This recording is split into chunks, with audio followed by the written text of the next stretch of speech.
Não, a gente não tirou fotos. Não. Não. Tem que registrar mesmo. Social media, Instagram. Total. Né? Essa vida Bom, nossa. gente, boa noite. Eu acho que com o blackout de ontem, a gente tá fazendo 2 reviews no dia só. Tá, justíssimo. Você tá na segunda review do dia, a gente já avisou de manhã. Tá bom. Então, estamos aqui com o Roterra, é uma das nossas maravilhosas vozes, já conhece quem segue a gente. E assim, hoje, naquela sincronicidade que sempre segue aqui a plataforma, era VR. E, assim, não é simples você encontrar as pessoas, tá? A gente tá aqui uma semana, a gente deve ser estrombado umas duas vezes, assim, bem rápido. Então, assim, ele tinha agenda e ele conseguiu sentar com a gente. A gente tem aqui uma das nossas vozes mais queridas de VR, AR, todos os XRs da vida, para poder falar da nossa review de VR, AR e todos os Rs, tá bom? Obrigado. Bom, como é de costume, eu vou passando pelos pontos e aí você vai, como eu fiz sozinha todos esses dias, Tá você bom. vai fazendo jumping Tá e bom. a gente vai trocando, tá bom? Tá bom. Bom, eu comecei o dia ontem, né, o dia 6, através de uma discussão que falava sobre VR, AR e as novas formas de se expressar através de social media VR. Tá? Então, tinha um pessoal lá que era da High Fidelity, que você falou que era o pessoal lá do Second Life. Do Second Life. São originários, né, um dos fundadores da High Fidelity é um dos caras que estava super à frente do Second Life quando ele surgiu ali, né? Aí tinha um pessoal da Magnopus. Magnopus, que é uma produtora que nasceu já lá em 2015, mais ou menos, em Los Angeles. Tá. É comandada também por brasileiros, tem dinheiro investido de capital brasileiro também Legal. lá. E estão fazendo várias coisas. Disney, NASA, estão aí Legal, trabalhando saber com... que tem DNA nosso lá. Tem, super. Muito bom. Tem também o pessoal de um fundo de investimento que é WXR. A WXR é um fundo que investe em empresas de realidade virtual, soluções em early stage, né? Então, você está começando, você precisa do dinheiro e eles trabalham nisso. Não são uma incubadora, uma aceleradora, eles são um fundo de VC mesmo, Tá. mas lá no comecinho, né? Tá bom. E aí tinha uma diretora, uma creative director que chamava Stella Tse, e eles estavam falando de toda essa possibilidade de fazer narrativas sociais e como seriam essas novas formas de interação, tá? Boa. E aí eles começam muito defendendo, na verdade botando um monte de problema na mesa, Tá. e o primeiro problema que eles colocam é sobre identidade e anonimato, muito com o ranço do Second Life, né? As pessoas aqui, a gente já coloca o nosso melhor ângulo, a gente não chega a ficar totalmente anônimo nas mídias sociais, mas você faz a sua melhor versão ali. Você dá uma embelezada em você aquela mesmo. coisa toda, né? E eles falam que quando a gente tem essa possibilidade de fazer o imersivo, e principalmente quando as primeiras vertentes, um Facebook Space, te colocam um avatar, né? Quando volta a história do avatar e não é mais você com a sua cara, eles têm muito medo do anonimato, né? E as pessoas começarem atrás do anonimato, em massa, ou boa parte da humanidade começar a fazer coisas que elas não fariam se fosse a cara delas oficialmente. Entendi. O que eu acho legal dessa discussão é dentro, né, a gente lá no meio de conteúdo imersivo, tecnologia imersiva, a gente obviamente olha bastante para esse tipo de questão. E o que eu acho na verdade legal é que assim, eu não sei se eu tenho tanto medo assim do anonimato. Tá. Porque na real não é tão anonimato assim. Acho que o avatar é uma forma que a gente constrói avatares, né? Então a gente tem o conceito do avatar é isso, né? O nosso perfil do Facebook é um avatar, né? Nosso fotinho do profile chama foto do perfil, mas na verdade aquilo é um avatar, né? Uma construção que a gente fez ali que tanto faz se é a nossa cara, se é o Facebook não permite mais a gente botar tipo bichinhos coloridos como sendo fotos. Não sabia disso. Ele detecta assim se você está colocando imagens fora ou não. Sabia. Às vezes escapa do algoritmo, às vezes não. Mas o Facebook fez esse trabalho para justamente ser não ficar tão anônimo assim. tão anônimo assim. Mas você pode botar a foto de uma outra pessoa, né? Então tem essa. O que eu acho legal é que você já parou para pensar que como que é a nossa forma de interação em rede social? Então hoje a gente tem algumas mecânicas de interação. Então a gente tem um celular que grava, né? Então eu tiro foto, eu faço vídeo de mim mesmo, ou eu faço vídeo das coisas, eu tiro foto das coisas, eu posso gravar áudio das coisas e compartilhar no WhatsApp, blá blá blá. Eu posso... Só que a forma como a gente cada vez mais vê discussões acontecendo, por exemplo, e a gente tem que expandir um pouquinho, que não é Facebook, né? O WhatsApp, por exemplo, é talvez tão mais poderoso ou mais do que o Facebook, por exemplo, para o Brasil, né? Então a gente tem que entender que a gente tem várias formas de interação que criam a nossa forma de expressão da nossa persona digital, né? Só que a maioria dela é texto, né? Texto, foto e vídeo complemento, mas é texto. Então a gente se esconde hoje muito através do que a gente escreve. Então a gente faz um fluxo, né? Assim, não falaria isso em público, olhando no olho de uma pessoa, falando assim, então, olha, não gosto disso, não acredito, sei lá, não, discussões políticas sim. Blá, blá. Só que quando a gente está presente numa discussão, olhando no olho, trabalhando, né, corpo a corpo, vamos dizer, com uma pessoa, a gente tem esses bloqueios, a gente pensa melhor, talvez, a gente tenta entender contextos, né? Quando a gente está na internet, a gente acha que o contexto é nada, é um deserto que eu solto o que eu quiser e que vem a bomba, porque eu não vou receber, não vou ter nenhum tipo de reflexo em cima do que eu estou escrevendo. Eu posso soltar a bomba e desligar o computador e sair. Em VR é um meio simulado, é um meio digital simulado, ou em AR também, né? Avatares aqui, né? A gente podia ter um outro avatar aqui do lado nosso, a gente batendo um papo e tá tudo certo, né? A gente poderia estar criando essa conversa com gente em qualquer outro lugar, também sentado em mesas, e a gente tá tudo certo. O grande lance que eu acho é que é a questão da presença, né? A presença, tanto numa conversa física quanto numa conversa virtual, ela acaba transparecendo coisas que o texto ou a foto enquadrada ou aquele ângulo e o recorte do vídeo que a gente postou, não, você transparece isso muito mais. Então, o que você está querendo me dizer é que o fato da gente migrar os nossos avatares para essas plataformas de social VR vai fazer com que a gente leve mais transparência do que a gente tem hoje. Eu acredito que sim. Porque você vai sentir alguns impactos ali na hora. Mesmo que você seja uma bola falante, se você tiver 2 olhinhos e uma boquinha, assim, você já está colocando assim, símbolos de humanidade. Só que você vai usar aquilo para comunicar.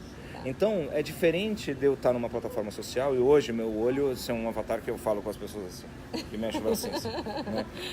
Você fala, pô, tem o tal do Uncanny Valley, né? Que você fala, cara, isso aí não vai chegar nunca a ser um emulacro, um simulacro, desculpa, de ser humano. Mas agora, quando você começa a ter os elementos da comunicação humana, então olho no olho, então quando você tem o eye tracking já embarcado nos equipamentos, você tem rastreamento de olho, então eu sei para onde você está olhando. Se você estiver, na verdade, vendo qualquer outra coisa que está no meu avatar, eu vou ver que você não está olhando para mim. Quando eu tiver um pouco melhor de mapeamento de mão, por exemplo, a gente que é meio italiano, meio assim, a gente se expressa com a mão. Então, assim, a parte da nossa comunicação, que é do mundo físico, que a gente não consegue ter numa mídia social, em VR, ou em AR, ou whatever, a gente vai passar a ter. Então... Você é do nosso time, a gente acha que isso vai ser feito. Mas no painel eles estavam realmente com muito medo do anonimato, dessa coisa da identidade ser transportada para lá, de coisas que eu quero esconder, porque assim, não é só o meu ângulo melhor ou pior que eu quero esconder. A hora que não tem mais trás ou frente da câmera, você está gravando lá e a máquina vai transformar o seu ambiente dos seus álbuns de fotos numa coisa visitável, vai transformar tudo que está lá, na sua casa, no seu quarto, no chão. Então assim, a gente vai ter que se remodelar para poder entrar nesse mundo digital? Eu acho que a gente vai ter um momento em que assim, é muito louco, né? A partir do momento em que... Hoje, como é feita a nossa... como a gente revisita memórias hoje? Foto, vídeo, conversa com quem estava lá, deixa eu lembrar, né? Tudo aquilo que a gente consegue, né, de uma maneira que a gente consiga registrar em alguma coisa que está fora da nossa mente, né? Porque a mente é falha demais. É falha demais. Só que uma outra maneira da gente revisitar a memória é com a nossa própria mente, né? Então, como é que eu lembro de um momento? Eu lembro do momento, eu posso tentar usar registros para ser índices, né? Para eles indicarem aquele caminho para resgatar aquela memória dentro da minha cabeça. A gente usa muito visual através de foto e vídeo, mas para mim, não sei para você, o olfato é batata. Não, mas para muita gente, para mim também. A hora que você sente um perfume, um cheiro, você volta muito rapidamente naquele momento. E aí voltam todas aquelas emoções que foram conectadas naquela memória. Quando você vai, né, recriar um ambiente como aquele, na verdade, a nossa memória também, ela guarda também o que interessa, né? Então, assim, ou traumático, ou feliz, mas ela guarda o que ela interessa, né? E a gente suprime aquilo que talvez não interesse para o nosso cérebro manter uma atividade saudável. Isso bem rasamente falando, né? Agora, pensa que, na verdade, agora você tem a possibilidade de ter a memória perfeita do momento. Cara, Coletiva, porque desse momento nós temos 3. Eu, você e Milena. Que exato. Tá ali. E aí nós 3 podemos compartilhar dessa memória. E assim, não mais só eu vou ter... Aí é a tal da memória sintética, né? Aí não é aquela memória em que eu vivo uma experiência em VR e guardo ela pra mim. Mas aí, na verdade, é uma forma de registro de eu me colocar de novo numa situação que ela foi virtual, ela foi física. E vai precisar de muita ajuda, né? Porque a gente tem designers hoje de talvez de VR. Eu fui numa exposição lá no Rio que a proposta era, assim como hoje os designers de VR vai lá e faz o design da experiência fictícia, e teria os pensigners, que eram os designers de pensamento. Você tira a memória de você. E dessas 3 memórias, desse momento que a gente está vivendo, a gente vai ter essa possível memória mais perfeita da visão de todos. Mas alguém vai ter que fazer esse design. E aí eu fico os designers e os pensigners. Os designers e os pensigners. Eu fico só pensando que será que a gente, como seres humanos, estamos preparados para revisitar memórias ipsis literis de como foi um determinado momento? Uau! Então, essa... Que aí eu a gente acho... romantiza tudo, né? Sofre tudo de novo. Então, você imagina, na verdade, não mais só por questões de privacidade, mas de repente tem alguma coisa naquele momento em que sua mente suprimiu, porque ela está sempre tentando manter um equilíbrio, e na verdade aquilo volta, pá! Então, ou lado positivo disso, se você sofreu algum tipo de trauma, você começa a revisitar ele de uma maneira muito mais intensa para tratar. Ou aquilo vai te reviver coisas que seu cérebro já esqueceu e tem um motivo pelo qual. A gente vai precisar de multidisciplinaridade. Nossa, não é só... completo. Enfim. Total. Então essa questão da privacidade, eu acho...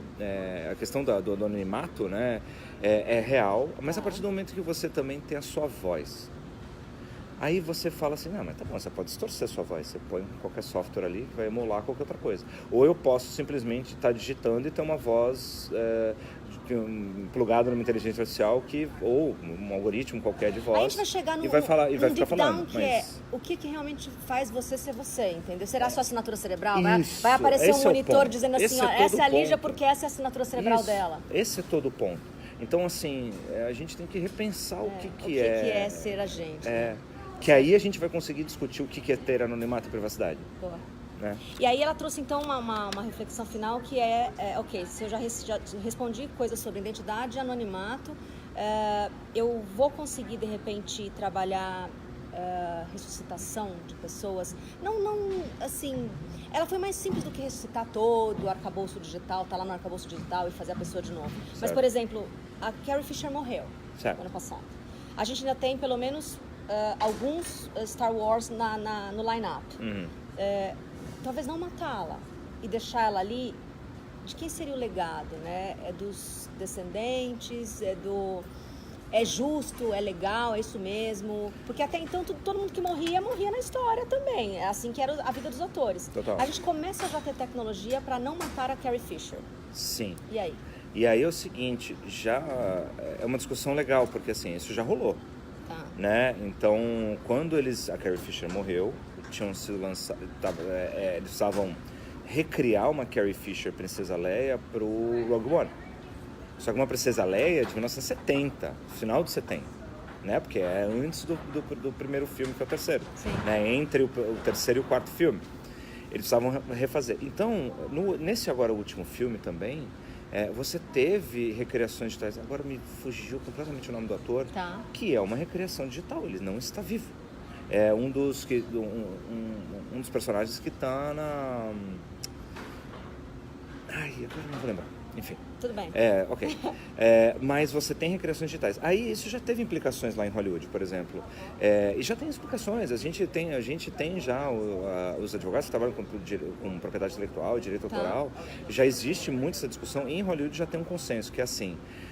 qualquer tipo de recriação digital que você faça de um ator, você precisa de expressa autorização da família. É legado dele. É legado dele e é legado da família. É uma propriedade intelectual. Então, todo contrato hoje que você assina em Hollywood de um filme, existe a cláusula do tipo, pós-mortem. Legal. Porque você pode ter o seu rosto escaneado, recriado digitalmente, e você pode ser um ator virtual.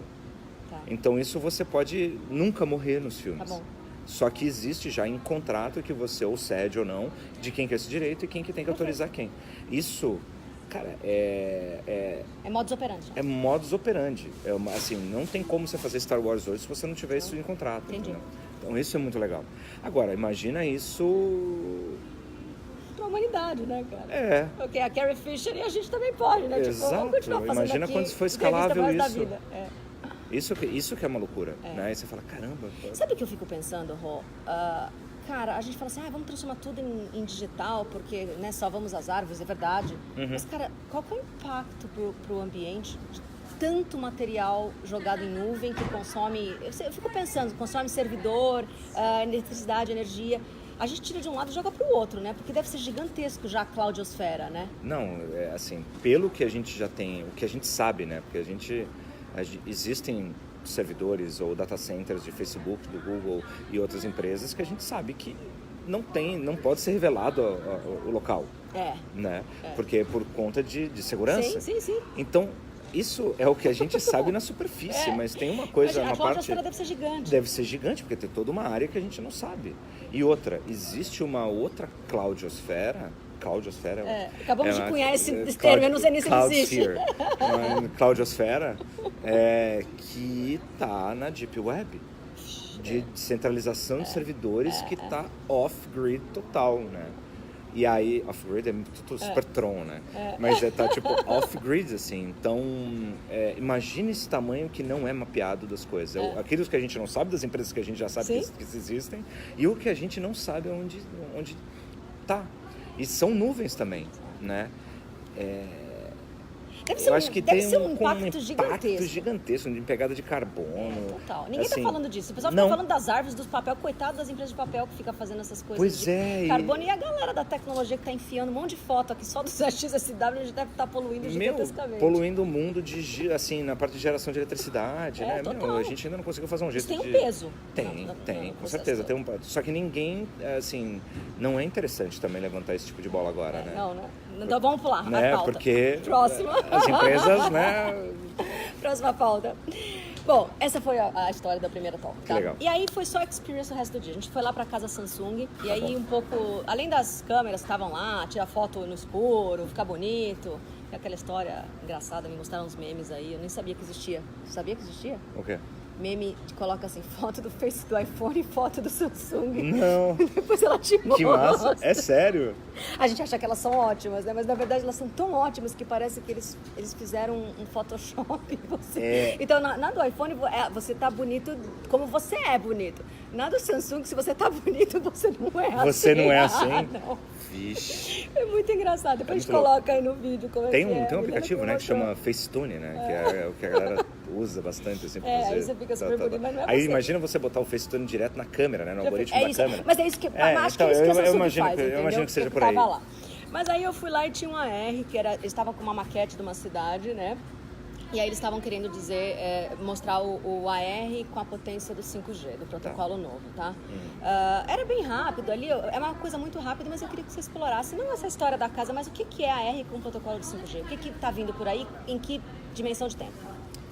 Bom, o 5G, na verdade, é um protocolo que está finalizando no resto do mundo, né? Então, assim, não só aqui nos Estados Unidos, mas no Brasil também tem uma pesquisa super forte com várias universidades, incluindo a UNB, por exemplo, que está super à frente também, a Universidade de Santa Rita do Sapucaí, sim, né? A Inatel. O Inatel.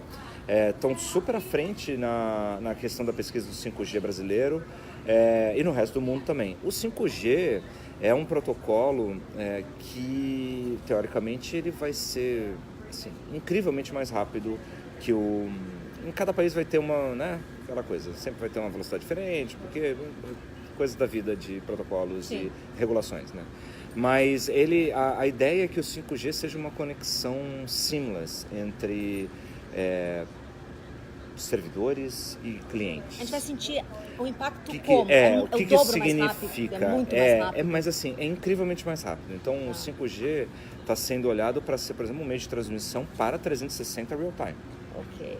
Então, assim, a gente não tem quase essa como capacidade de sem ele processamento. não dá para viver o mundo AR, Não, VR. Ele não. para expandir, para parar Para de isso ser coisas ficar pequenas, escalável, a gente precisa do a protocolo gente precisa do 5G, ou do 5G. Os mundos ou que a gente está construindo em cima do mundo real, a gente precisa desse Precisa. protocolo. O contrário não vai. Não, hoje não existe uma forma de você, por exemplo...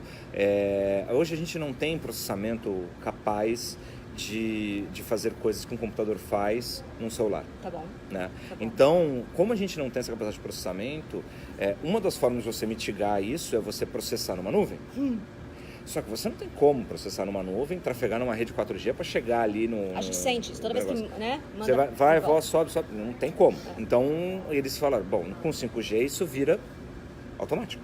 Então você vai conseguir processar coisas em nuvem. Essa é a grande aposta, porque aí teu celular, o teu device ali está olhando para coisas, né? Estou mapeando, registrando, os sensores estão pegando todas as informações, jogando para uma nuvem. Essa nuvem está processando que avatares estão aqui, o que está localizado, o mundinho que apareceu aqui, ou o ambiente que a gente está construindo, e ele devolve para o celular. Ou seja, a gente vai fazer a gente vai criar um streamline, né? A gente vai criar fluxos de streaming dessa informação que ela não tem quase, ou não tem lag, ou o lag, né, o tempo de resposta, a latência, é imperceptível. Perfeito. Então, vai parecer meio como se fosse um onipresença, né, cara? Onisciência, onipotência, tipo, sois deuses astronautas. Mas é uma coisa louca, assim, porque você tem que, imagina... Eu fico assim, estamos esperando ansiosamente para começar a trabalhar com 5G. Quando saem os primeiros protocolos de trabalho? Cara, eu acredito que esse ano já devam começar a ter quando vai chegar os no phase-ins, nosso, claro, né? Vivo, Team... Não vai demorar, tá? Não vai demorar. Assim, tem uma coisa que é legal, que assim, eu gosto de sempre pensar muito positivamente. Tá bom. E como a gente está agora fazendo as startups brasileiras, a gente tem um push de tecnologia meio... hardcore ali que está sofrendo com o modo Brasil de fazer as coisas, mas mesmo assim a gente está tentando hackear esse sistema e conseguir fazer emergir um ecossistema de startups que estão puxando muito. Isso naturalmente ajuda a puxar as outras pontas dessa cadeia, tanto de pesquisa quanto de produto, quanto tal, legal e etc. Ajuda a acelerar esse processo, por mais difícil que ele seja no Brasil. E aí eu acho que isso vai ajudar com que a gente acelere a implantação e a adoção das coisas. Tem o phase-in, né, que é o contrário do phase-out, né? Então, TV analógica teve um phase-out, né? Um momento em que você foi desligando aos poucos nas cidades o analógico. O 5G, ele vai ter que entrar nessas frequências que foram livres, né? O tal do 4,5G que as telecoms estão colocando, marketeando, na verdade é o LTE que já tinha aqui nos Estados Unidos, só que a gente teve uma banda nova, né? Que é a 800, se não me engano. 800 MHz, que estava ocupada pela TV digital, pela TV analógica. Então liberou essa frequência, o espectro de radiofrequência é uma coisa física, ela tem um limite de coisas que você consegue colocar, então você precisa tirar coisas para colocar coisas. O 5G, eu acredito que a grande pesquisa toda é saber como é que ele vai ser encaixado no espectro eletromagnético para a gente conseguir ter esse tipo de velocidade, para a gente ter esse tipo de coisa. Então, é nesse ponto que as coisas estão... O protocolo já está quase entendido e deve começar agora os phase-ins, né? No Japão já vai começar um phase-in, eu não lembro agora a data. Aqui nos Estados Unidos. E no Brasil não vai demorar muito. Tá bom. Assim, mas não sei se é esse ano, não sei se é o ano que vem. Mas está vindo e está vindo próximo. Assim, a gente vai descobrir, acho que em breve. Tá bom. Bom, Ron, agora a fase final do dia, a gente passou boa parte do dia aqui no Griffin Hall, né? Quanto que aconteceu aqui? O Griffin Hall é o maior salão daqui do Marriott, né? Então foi realizado o Virtual Cinema, que é a mostra competitiva de conteúdo em realidade virtual do Festival de Cinema do XSW. E era gigante aqui, lotado, um monte de narrativa. Tinham 25 experiências. Eu fiz 4. Eu fiz a da Intel, o estúdio, que foi uma simulação ali era uma dança, você entrava nos lugares onde você podia dançar, era super psicodélico, pista de dança, música, mas é o gráfico perfeito. Eu falei que era uma viagem, tipo, você virava de ponta cabeça e voltava. Eu não danço, eu dancei, tem vídeos meus dançando, eu não sou uma pessoa... videoclipe, né? Na realidade, não é um videoclipe, porque não é nem vídeo, mas é um clipe no sentido musical, né? Sim. Então é uma música num VR clip, sei lá, VR, AR, MR clip, que foi usado captura volumétrica, por isso que a Intel Studios montou um grande estúdio em Los Angeles para fazer uma captura de volume das pessoas, então não é uma recriação só de objeto 3D. Então foi eles isso, capturaram... Por isso que a gente eu dançava com as pessoas do lado, você entrava dentro da pessoa, assim, era tudo pixelado, mas era muito próximo. Teve um trabalho de estilização artística dentro daquele modelo, mas aquele modelo foi capturado de uma pessoa, não é só captura de movimento. Legal. Eles capturaram a superfície do Reggie Watts, né? Então é a música Running, né, do Reggie Watts, que é um super cantor, músico, e aí eles criaram, né, capturaram eles dançando, eles pirando ali, e criaram uma estilização artística em cima, porque também a captura volumétrica, a gente está caminhando, não é que a gente tem agora o negócio que copia a gente e tá perfeito. Faz o upload lá, tipo Matrix, né? Tipo Matrix, não tem isso, não tem. Mas então eles trabalharam artisticamente em cima e construíram aquele clipe dança muito maluco e incrível, que você dança com pixels de pessoas dançando numa discoteca, numa outra dimensão. Então, psicodelia total. Total. E isso é muito legal, porque já é a segunda geração de captura volumétrica. Legal. Então você já vê um avanço do que a gente tinha nos anos anteriores para o que a gente conseguiu já chegar agora nesse 2019, assim, com esse tipo de captura. Então isso foi muito legal de ver. Legal. E aí eu fiz, assim, a gente chegou aqui, tentou chegar 11 da manhã, chegamos 11h20, estava tudo lotado. Então a gente conseguiu fazer uma bem potente e 3 de 360 menores. E aí eu fiz uma que chamava Girl Icon, que era a história de uma menina indiana. Então, assim, VR com máquina de empatia, sabe? Sim. Você vai lá na vida dela, e eu me senti muito tocada. Essa daqui era da Malala, da Foundation da Malala. Depois eu vi uma outra que era também da Foundation da Malala, que era Mership, que era o navio da ONU indo para lugares onde a menina teve 13 anos, um tumor, e aí ela levou todo esse tempo para conseguir chegar numa equipe de cirurgiões que tirasse. Era simples, mas ela levou 10 anos para a solução chegar até ela, entendeu? Pelas áreas de risco que ela mora. E aí o terceiro foi muito legal, que tinha umas cadeiras de roda, e a gente achava que você ia sentir como é que era o dia a dia de um blind, né? De uma pessoa que era deficiente. E chamava Blind Date. Então, assim, como é que era um negócio de blind date, né? Encontros escuras e uma cadeira de roda. E aí era a narrativa era uma de língua espanhola. Então, você tá na cadeira de roda e da forma que gravaram, tipo, o problema dela era totalmente... Ela já tinha assumido aquilo, ela pegava ônibus, ela ia pra escola, ela fazia todas as coisas na cidade. Então, ela não é pra você sentir a dificuldade da cidade. Era outro nível de dificuldade, porque ela queria encontrar uma pessoa no Tinder, entendeu? Só que ela não contou que ela estava na cadeira. E o cara do outro lado também, eram 16 anos, 2 meninos. Eles queriam ter lá a experiência deles primeira juntos, só que ele também não sabia se gostava de menina, entendeu? Então, assim, ele estava lá, ele o grande problema dela é que ela não contou que ela estava na cadeira. E o grande problema é que ele não tinha certeza se ele gostava de menina. Entendi. E estavam os dois ali com aquela história de que ele não vai me querer, ela não vai me querer. E, na verdade, foi muito acolhedora a narrativa. Eu consegui sentir o tempo todo a cadeira de roda, mas não o sofrimento da cadeira de roda. Tinha limitação, mas foi sutil, né? Foi perfeita a narrativa. Eu consegui realmente entrar na história, mesmo com todo esse apelo. Esse é muito, na verdade, o poder quando a narrativa já é pensada para você criar uma vivência, né? Não só contar uma história, que agora tá meio, né, chavão, né? Mas é de story living, né? Você viver uma história. Living. Ok. Né? Foi perfeito. Não você contar a história, mas viver aquela história, né? E aí isso é muito transformador, né? Porque você pode contar numa ótica, né? Você pode viver uma história que está sendo contada sobre um caminho, uma ótica mais de sofrimento, ou, na verdade, assim, coloque-se no lugar de uma pessoa que é bem resolvida na situação que está. O drama era outro, entendeu? Exato. E aí aquilo, na verdade, é um trampolim para você olhar para uma ótica diferente de um jeito diferente, né? Para uma situação que não é uma situação só do problema de mobilidade urbana para cadeirantes, por exemplo. Exato. Então, como é que você coloca um drama, como é que você conta um drama ou um questionamento ou um drama humano de uma perspectiva que não é a sua? Exato. E tava lá a dificuldade de ela andar, Claro, mas assim, claro. não era sobre isso a narrativa. Exato. E aí, só que não era sobre isso, mas como ponto de vista e a forma como você estava posicionado na experiência sobre uma cadeira de roda, isso transforma a forma como você tá encarando aquela história. Então isso que é muito legal. Muito legal. Bom, essas foram as minhas. Conta o que você fez aí dentro. Eu fiz algumas outras. Esse ano eu fui atrás de entender um pouco mais a produção artística também, não só documental.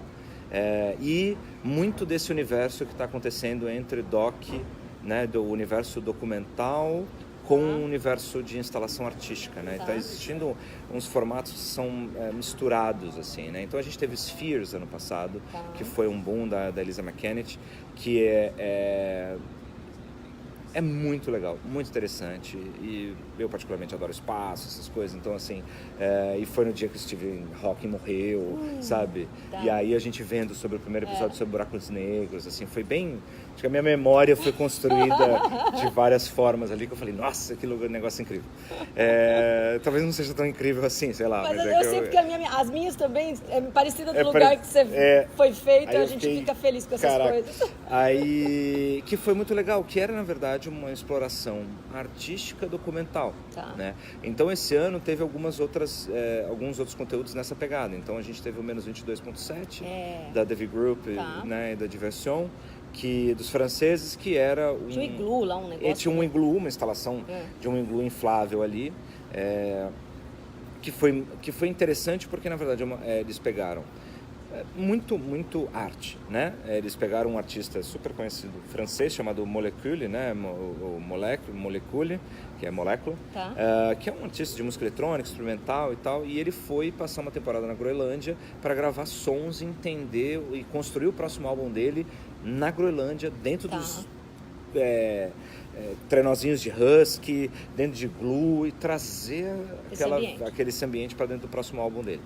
E aí, através disso, eles criaram uma experiência para trazer para o público talvez essa fonte de inspiração dele, né, e você interagir. Então, a experiência era muito divertida, porque, na verdade, ele te colocava em vários momentos no papel do Molecule, gravando os sons, e te colocava em ambientes que foram captados na Groenlândia, em 360, inserções, assim, altamente psicodélicas, porque seria como ele entrando dentro da criatividade dele e trazendo aqueles sons e virando música, né, e trazendo aqueles sons. Então foi interessante, porque foi uma mistura de documentário e tal. Claro que eles têm um roadmap de lançamento, então eles vão lançar um documentário de 15 minutos falando sobre isso, mas criaram uma experiência artística documental sobre aquele momento. Era um trabalho que estava em desenvolvimento, tinha vários probleminhas, coisas mal resolvidas e tal, mas é um trabalho em desenvolvimento que eles lançam, eles já lançaram aqui o Work in Progress, né, o release, né, a estreia deles, mas eles devem agora fazer um grande lançamento depois. Porque nesse universo, pelo que você está me falando, é comum, faz o lançamento, mas não é que nem no cinema, né, que está pronto. Então, é um isso work é in muito progress, está em progresso. Cara, porque na verdade é uma mistura. Porque assim, no mundo dos games, isso é muito comum. É verdade, dá um monte de bug, a galera usando porque a você vida vai no evento e você mostra a sua primeira tal da build, né? Que é a primeira coisa que você constrói, tudo que você constrói antes de virar é uma build, é um construto, né? Uma coisa. Então isso se chama tecnicamente de build. Geralmente em vários eventos de jogos, assim, as grandes publicadoras não fazem isso, né? Uma Sony, Electronic Arts e tal. Mas os jogos independentes, ou as publicadoras independentes, ou os estúdios independentes, tem muito disso, porque faz parte também do marketing. Então você mostrar um jogo para também colher o feedback do público dentro de evento. Então você mostra tipo a primeira fase, você mostra o jogo, ainda não é nem uma fase, mas você já consegue jogar alguma coisa e você começa a dar feedback, pô, isso é legal, pô, eu compraria, não compraria e tal. Então isso no mundo dos games é muito importante, no mundo de tech, na parte de apps e soluções tecnológicas, é o MVP, Tá. Né? Então é o mínimo produto viável, que também não está terminado, mas já está resolvido, já tem um modelo, já dá para testar, já tem uma escala que você consegue testar e tal. No mundo do cinema ou da narrativa, isso nunca existiu. Nunca. Não vamos dizer nunca, mas assim, existiam segmentos específicos em alguns festivais de cinema e televisão no mundo em que eram mostras específicas de pilotos ou de o que, por exemplo, no Ventana Sur, que é um festival grande de cinema na América do Sul, né? Tem o primeiro corte, né? O primeiro corte não é o filme final, mas é a primeira... você tirou da ilha de edição e está exibindo. Tá. Mas isso era muito restrito, segmentado, né? Não era uma coisa de evento, você não vai fazer um evento disso, você não vai botar isso total no evento. E aí, o que é interessante é de ver que em conteúdo imersivo, a gente misturou as duas coisas. Então, na verdade, a gente pegou a mecânica de game, mas traz o conteúdo narrativo para ser explorado dessa maneira. Legal, e faz um híbrido. E faz um híbrido. Então, você via que algumas das coisas que estavam no Virtual Cinema estavam nesse estágio também, não só o Menos 22, mas assim, várias obras que estavam aqui expostas estavam nesse estágio também. E você me falou que a experiência... Porque eu senti, assim, aquilo que a gente sente em toda... Assim, a gente vai jogar pedra no nosso próprio telhado de vidro, né? Quando o Voices vai lá e leva as experiências VR, você na Voyagers, aquela coisa toda. O que a gente tem hoje é a limitação de hardware, né? Porque no final das contas, é como se a gente tivesse um salão inteiro fazendo a galera experimentar o celular tijolão. No final das contas, é uma tecnologia no futuro que cada um vai ter a sua, né? São as narrativas que vão ser o grande produto da história. Mas, por enquanto, a gente tem limitação de hardware. E aí, a dificuldade que eu senti foi muitas filas. Eu senti as pessoas incomodadas com bastante fila. Sabe que quase isso, não conseguia fazer nada, entendeu? Isso é um problema, que é um problema natural, assim. A gente, por exemplo, no Voyager é uma unidade permanente de experiências de realidade virtual e aumentada, né? Guatemi, e realidade Morumbi, mista, Iguatemi, no JK Guatemi, vamos abrir lá em Curitiba e tal. Mas o que acontece? Ali é um espaço comercial também. Sim. Então a gente tem um controle minimamente ali, a gente consegue regular um pouco melhor a questão de filas e não filas, porque a gente tem um controle de entrada e saída. Mas existe uma questão do negócio, isso se chama LBE, né, que é o Location Based Entertainment, que é um segmento da indústria de entretenimento que não é o cinema e a TV, mas são os parques de diversão, hot zones, etc., que faz parte do outro espectro da área de entretenimento. Que é o problema de tráfego e ocupação. Né? Isso acontece em eventos também. Então, assim, tudo que a gente viu aqui, ou era uma obra pequenininha, porque ela foi pensada para ser pequenininha, de 5 minutos, 7 minutos, ou é uma demo. É uma demonstração, porque às vezes a experiência é maior, às vezes a experiência tem 1h30, tem 90 minutos, tem 35 minutos. E você não consegue atender as pessoas num evento que tem 3 dias de duração. As maiores que tinham 20 minutos, que era 11-11, a de Marte, o Eclipse... Cara, eles abriam a fila 11 da manhã, 11h20 já não tinha mais já não pro tinha resto mais do nada. dia. Exato. E você não podia fazer fila na porta, sei lá quem conseguiu entrar. Porque não, eu fiz o 11-11. Eu consegui, depois de muito brigar por um espaço. Você entrou na fila ali e ficou esperando, né? Eu fiquei na fila da galera da desistência. Da galerinha da desistência. A gente ficou por 1h30, não consegui. E aí, e é um problema, assim, eu tava discutindo com todos os realizadores que estavam por aqui, a gente, enfim, é uma turma muito colaborativa, assim, e a gente tava falando, cara, a gente precisa criar uma forma de resolver esse problema em evento. Porque não, tem formas de você mitigar isso? Tem. Vamos fazer a listinha. Então tá bom, vamos fazer a listinha. Qual é o seu horário? 3h30. Então, você tem 1 minuto, 5 minutos para chegar no seu horário das 3h30. Tá bom. Mas a partir do momento que você tem um festival que aumentou a visibilidade de realidade virtual. Ano passado não era assim. Você falou que você fez quase tudo. Assim, eu fiz tudo ano passado. Bom. Eu fiz tudo em 3 dias. Eu não consegui fazer tudo, porque esse ano, porque primeiro eram mais experiências, esse ano foram 25 experiências. Eu não lembro exatamente no ano passado, talvez 18, eu não lembro exatamente o número. Mas eu consegui fazer todas. E esse ano não deu. Sabe por que também não deu? Porque sensivelmente eu posso dizer que triplicou a quantidade de interessados. pessoas entenderam que era importante estar aqui. E não só porque aumentou a quantidade de experiência, não me deu tempo, porque daria tempo em 3 dias pra você fazer tudo. Muita gente. Mas a quantidade de pessoas triplicou, então isso é bom por um lado, que eu falo assim, opa, a gente do mercado falando, oba, não é VR, tá acontecendo, animal, ótimo. Por outro lado, significa que a gente tá com um problema de ocupação. Porque a gente não está sabendo como fazer com que tenha um giro, que tenha uma organização, que tenha de uma maneira efetiva, né? Mas você acha que isso é resolvível? Eu acho que, para mim, a equação é hardware. Isso tinha que ser um hardware individual. Para eu ver as narrativas da árvore, você não tem que me propiciar um Rift, ou um Vive, ou um óculos. Você tem que me propiciar as narrativas, as experiências. No meu óculos, eu vou chegar aqui, eu vou chegar onde você estiver, ou qual vai ser a forma de acessar o que vocês estão fazendo, e consumir, assim como eu consumo os aplicativos hoje no iPhone. A gente só vai resolver esse problema quando cada um tiver seu óculos. Eu concordo com você, só que ainda tem um detalhe. Com o 5G isso vai ser super possível. Esse universo que você tá imaginando, é verdade. Você vai ter o seu óculos, tanto faz também. Eu posso ter um Virtual Cinema, eu posso ter um Voyager onde eu quiser. Né? Eu posso estar na praça lá e botar meu óculos aqui, que vai ser um nada. Aqui me fecha aqui a visão, ou me abre em AR e eu posso ter uma experiência. A grande sacada que eu acho é que a gente tem que entender o meio para além do óculos. Então, o que acontece? A realidade virtual é muito mais do que audiovisual. A realidade virtual, ou aumentada e mista, realidades estendidas, são multissensoriais. A gente precisa trabalhar outras camadas de sensação, olfato, tato, músculo, propriocepção, cenário, propriocepção, sentido de presença, como eu atinjo e eu sensibilizo a presença, né, minha, no sentido de propriocepção, de corpo também, como é que eu faço sentir que meu corpo está lá, não só minha mente, não só meu olho, né? Então essa que é a sacada, que eu vejo que os espaços de realidade virtual têm uma vantagem, porque, por exemplo, você não vai ter simuladores, de repente, dentro da sua casa. Você não vai ter... Pode até ter no futuro, mas aí, de repente, você vai ter outra coisa. Você vai ter uma cápsula de teletransporte que vai te metade transportar para um lugar, sei lá o que vai acontecer. Mas esses espaços, eles são importantes para também a gente olhar para que experiências imersivas são muito mais do que só óculos. E aí o feedback de alguém que não trabalha na área, mas que é apaixonada pela tecnologia, uma das tecnologias que eu mais gosto, junto com, sei lá, computação quântica, são ambientes que precisam de cenografia.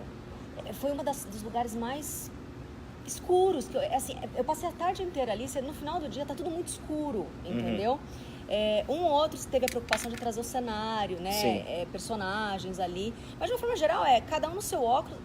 É distópico o cenário, entendeu? Então, assim, acho um pouco inóspito, né? Fica distópico. Aquilo que as pessoas acham que é de fim de mundo, se você entra num negócio desse escuro, cada um no seu quadrado ali, é estranho, entendeu? É muito feio entrar no cinema VR se você não está dentro do óculos, entendeu? É depressivo.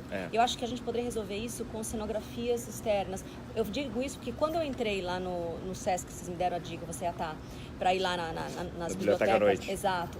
Era toda cenografada. Então você entra na coisa e não fica jogado tudo para que tá dentro do óculos, entendeu? Acho que é um feedback para a indústria se preocupar com isso. E assim, eu concordo 200% com você.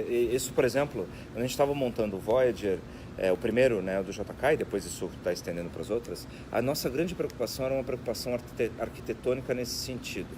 Era de trazer uma experiência diferente para quando você entrar, você já está imerso. Não quando você botar o óculos. É lindo as ilhas de vocês. Entendeu? Você percebe que teve esse cuidado. Não é que nem aquele Playland de VR que você entra lá e dá vontade de sair correndo com a criança. Que você fala, meu, que lugar horroroso, assim, do tipo... Mas, tirando só a questão de Voyager, assim, eu acho que a gente tem que, de novo, a gente entender a experiência imersiva, estender experiências como sendo imersivas. E as experiências, elas são impactadas por vários sentidos nossos. Então, não é só colocando um óculos e um fone de ouvido, mas o ambiente físico que a gente constrói, o quando a gente está fora do óculos e alguém está dentro do óculos, o que acontece? Como é que eu trabalho as pessoas que estão dentro e fora? Como é que eu trago isso para dentro? Então, é uma preocupação que precisa ter, né?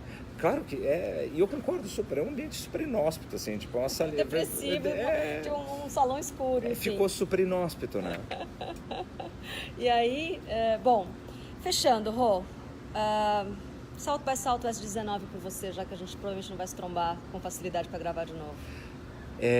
Para mim foi um South by super enriquecedor. Eu acho que até melhor que os outros anos que eu vim, no sentido de que South by, deixa eu só contextualizar, South by sempre é bom.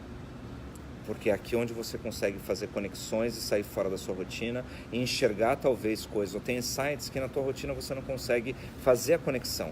Por mais Conectada que a gente tenha. a inovação e o caramba, você também tem que estar imerso no ambiente de inovação pelo menos um tempo para você conectar blockchain com VR, com IoT, Smart Cities, cannabis, wellness e food design. Exato. Você tem que estar num ambiente que vai te propiciar construir insights nesse sentido. Então, South by sempre vai ser interessante, eu espero, para esse tipo de dinâmica. Agora, em termos de conteúdo, foi muito bacana. Eu acho que, assim, foi um dos anos que eu mais tô vendo aprendizado. E o aprendizado não é só entrar na sala do Keynote.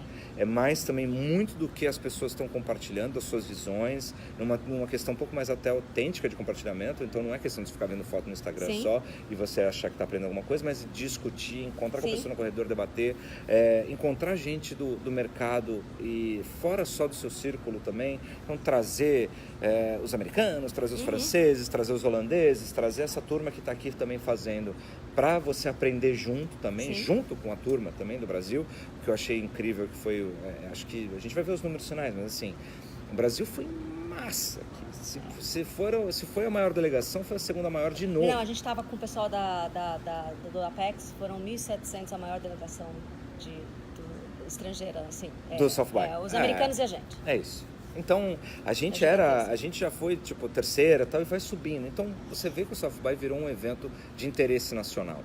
Né? Virou um evento que realmente trouxe muita gente do país, fez a gente sair, ficar 7 dias imersos aqui e fazer um trabalho desse eu posso falar assim, um trabalho transcendental de inovação, que é você sair da sua zona que você está acostumado mesmo, altamente conectado, e poder se permitir conectar de outras formas com as pessoas e com as ideias. Então eu achei que em termos de esse ano, eu tinha sentido isso muito no primeiro que eu vim, né, que foi em 2016. Esse é o meu quarto na sequência. E eu senti esse ano esse mesmo frescor de novo. Assim, eu acho que a gente avançou nas discussões, sabe? Não ficamos falando assim, o que é blockchain, o que é VR, o que é food design. Não, o que se está fazendo com isso, e pra onde vamos? Problemas que já surgiram, que estão gente mitigando, novos modelos de negócio que já surgiram, o que estão se fazendo. Então, assim, andou. Eu senti maduro. Andou a discussão. As discussões todas não andaram. Não são grandes novidades, mas teve muita maturidade em todas as discussões. As discussões. Então, isso pra mim foi o South by 2019. Maravilhoso. Super feliz. Eu sou muito grata, porque se você veio em 2016, a gente se encontrou, a gente conheceu no final de 2016, e você começou, vamos, em 2017 eu não consegui, 2018 não consigo. E esse ano eu tô aqui, com certeza, muito pelo seu incentivo. Maravilhoso. Você tinha que vir. Agora a gente continua, né? Lógico. Obrigada sempre. Imagina. Por tudo. É isso, gente. Obrigada.